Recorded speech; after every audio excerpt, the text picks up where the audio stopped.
a very interesting guest joining us this morning, Mr. Dilip Cherian, Image Guru. Mr. Cherian, good morning.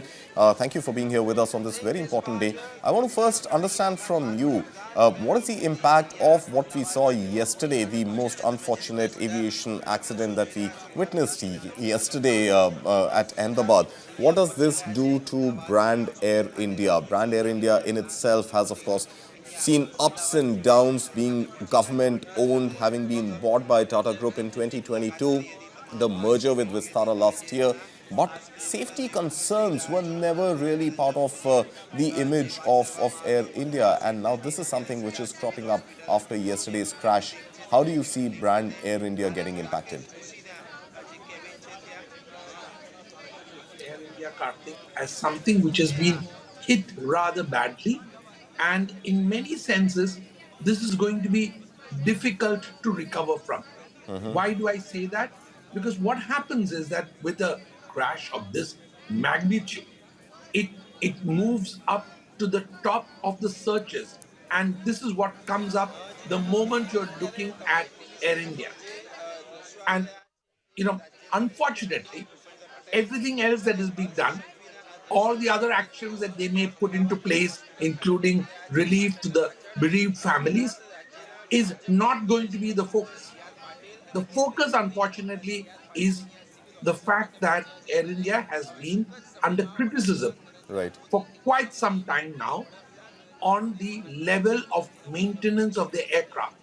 Passengers, of course, can only respond and critique the fact that the insides of many of their planes are a ramshackle condition.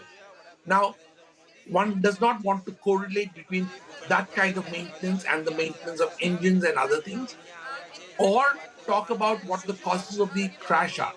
The perception that is emerged is that of an airline that has not paid enough attention to the kind of requirements besides what is just mandatory. So, Mr. Cherian, again, like you mentioned, you can't really correlate the two. You can't really talk about customer service and customer convenience in the same breath as you talk about flight safety. And these seem to be very different issues. I just want to, jog your memory back to other aviation disasters that we have seen. Of course, the most notable arguably being the MH370, and the mystery is yet to be solved so many years on, decades on, in fact. And Malaysian Airlines continues to survive, thrive, continues to fly passengers every day. Remember the Ethiopian Airlines, which crashed again given the faulty Boeing 737 MCAS upgrade, which the pilots were not trained on. Ethiopian Airlines continues to fly, and Air India now, with the merger with Vistara, is now among the largest airlines in Asia.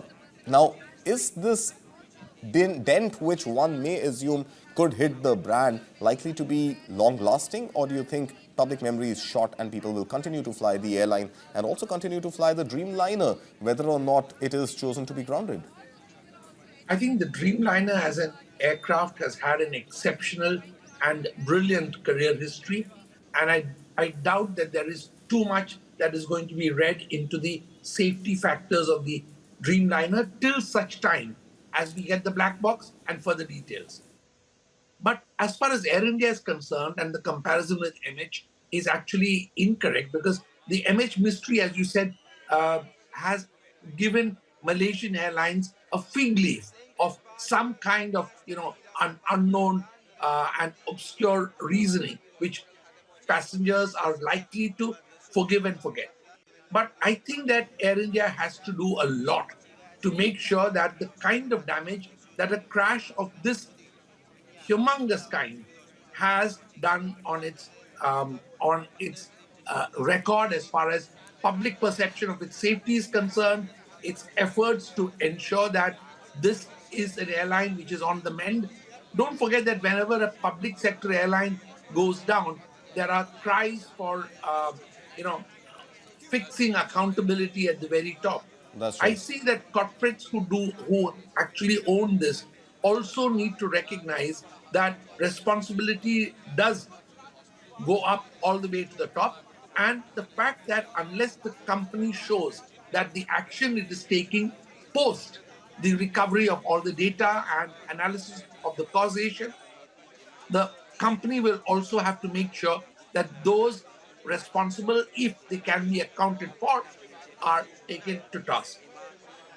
Well, of course, who exactly would be taken to task again, Mr. Cherian, is a function of the investigations and what they reveal on the real No cause doubt. of the accident. So, would the buck stop at Boeing? Would the buck stop at Air India? Or would the buck stop at maintenance teams and agencies that undertake regular maintenance of aircraft? Or would the buck indeed stop at pilot training? Again, these are issues which are yet to be answered.